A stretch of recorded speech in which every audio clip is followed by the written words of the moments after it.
दोस्तों, आज जो घटना मैं आपको बताने जा रहा हूँ वो सुनने में बहुत ही ज़्यादा डरावनी और रियल है। तो आप वीडियो को एंड तक ज़रूर सुनिएगा। वीडियो पसंद आए तो वीडियो को लाइक करें और कमेंट करके बताएं कि अगली वीडियो आपको किस टॉपिक पे चाहिए। अगर वीडियो पसंद आए तो अपने फ्रेंड्स और फैमिली के साथ शेयर ज़रूर करें। आपके साथ भी कोई सच्ची घटना घटी हो तो वो आप मुझे मेरे इंस्टाग्राम पर भेज सकते हैं, जिसका लिंक मैं आपको दे दूंगा नीचे डिस्क्रिप्शन बॉक्स में। तो वीडियो को ज़्यादा बड़ा ना करते हुए बढ़ते हैं आज की कहानी की ओर।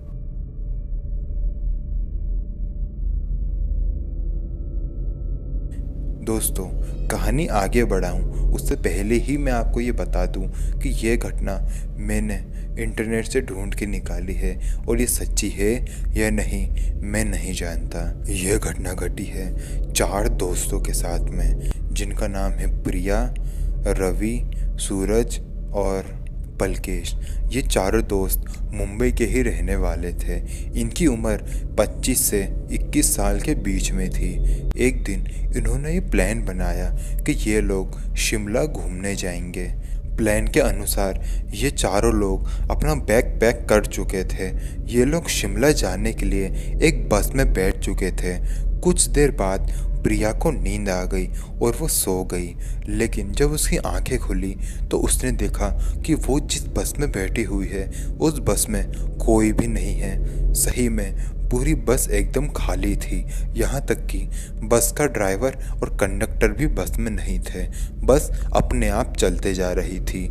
ये देखकर प्रिया बहुत ही ज़्यादा डर गई। वो अपनी सीट पर उठी और आसपास देखने लगी। जब उसको कुछ भी दिखाई नहीं दिया तो वो ज़ोर ज़ोर से चीखने चिल्लाने लगी। तभी उसको अपने पीछे से एक आवाज़ सुनाई दी। वो जब पीछे पलट के देखी तो उसने देखा कि जिस सीट पर वो बैठी हुई थी उसी सीट पर एक बहुत ही भयानक चेहरे वाली औरत बैठी हुई है।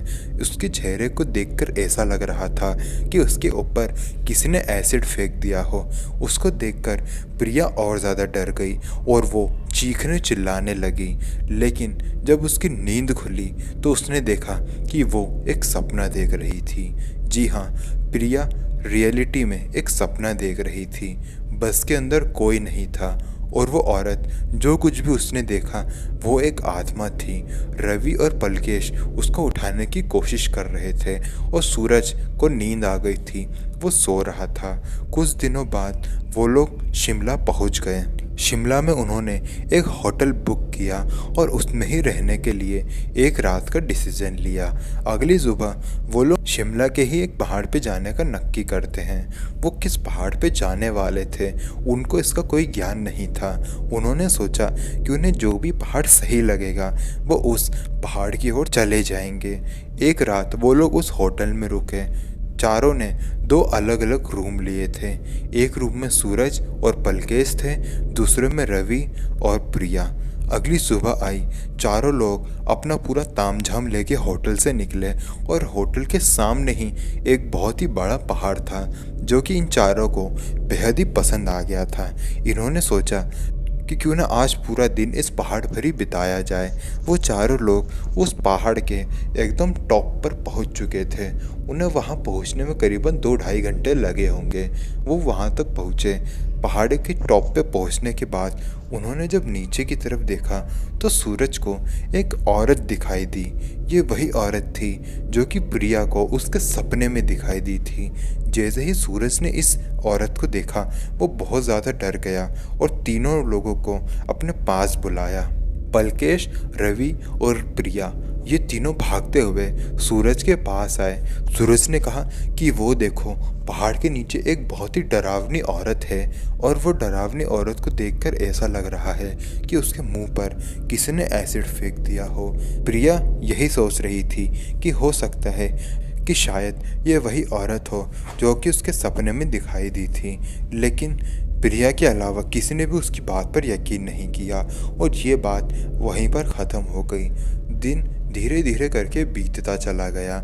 शाम होने को आई थी और धीरे धीरे रात भी करीब आ रही थी। चारों ने डिसीज़न लिया कि वो अब अगर यहाँ से नीचे जाएंगे तो रात हो जाएगी। तो उन्होंने ये सोचा कि पूरी रात इस चोटी पर ही बिताएं। वो लोग उस चोटी पर अपना टेंट लगाने लगे। उन्होंने ये सोचा कि चारों एक ही टेंट में सोएंगे ताकि अगर कोई दिक्कत हो तो कोई एक दूसरे को ढूंढने के लिए इधर उधर ना भागे। वो लोग चारों एक ही टेंट में थे। प्रिया को ऐसी आवाज़ आई कि कोई टेंट के बाहर है। जब वो टेंट के बाहर गई तो उसने देखा कि 3 आदमी जिनके हाथ में एकदम धारदार हथियार थे वो उसी के टेंट की ओर चले आ रहे हैं। ये देखकर प्रिया बहुत ज़्यादा डर गई। वो भागते हुए टेंट में आई।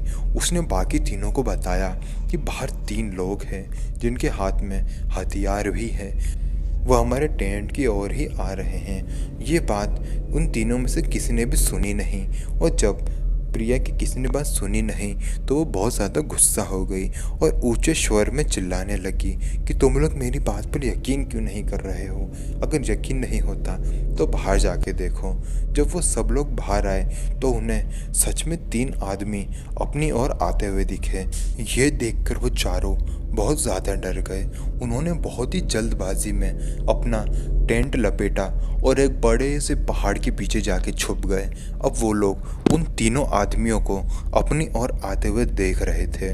जहाँ पर पहले उनका टेंट लगा हुआ था, उन तीनों लोगों ने उसी जगह पर आकर बैठे और कुछ तंत्र विद्या करने लगे।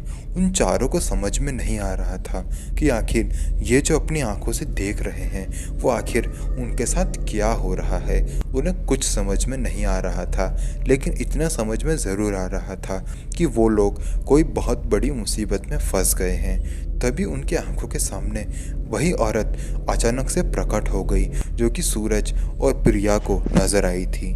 सूरज को पहाड़ के नीचे की तरफ और प्रिया को उसके सपने में बस में। ये देखकर प्रिया और सूरज और ज़्यादा डर गए और चीखने चिल्लाने लगे। उनकी चीखें सुनकर वो तीनों आदमी और वो औरत उनकी तरफ देखने लगे। उन्हें पता चल चुका था कि यहाँ पर कुछ लोग छुपे हुए हैं। वो उन चारों की तरफ भागते हुए आ रहे थे। वो चारों भी पहाड़ के नीचे की तरफ भागे। प्रिया, सूरज, पलकेश और रवि बहुत तेजी से पहाड़ के नीचे उतर रहे थे। प्रिया और रवि आगे भाग रहे थे, इसलिए वो लोग होटल पहले पहुंच गए। होटल पहुंचने के बाद प्रिया और रवि ने होटल के रिसेप्शनिस्ट से कहा कि हमारे दोस्त ऊपर पहाड़ पर फंस गए हैं। रिसेप्शनिस्ट ने कहा अब वो लोग कभी नीचे नहीं आएंगे।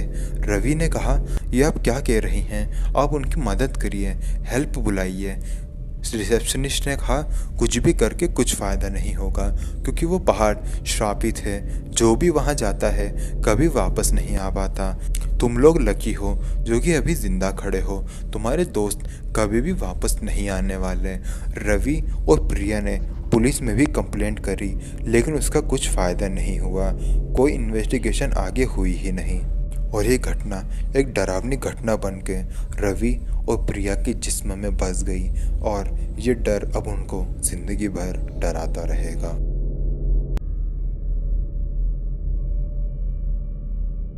तो दोस्तों, वीडियो पसंद आए तो वीडियो को लाइक करें, कमेंट करके बताएं कि अगली वीडियो आपको किस टॉपिक पे चाहिए। मिलते हैं अगले वीडियो में, तब तक के लिए जय हिंद, जय भारत।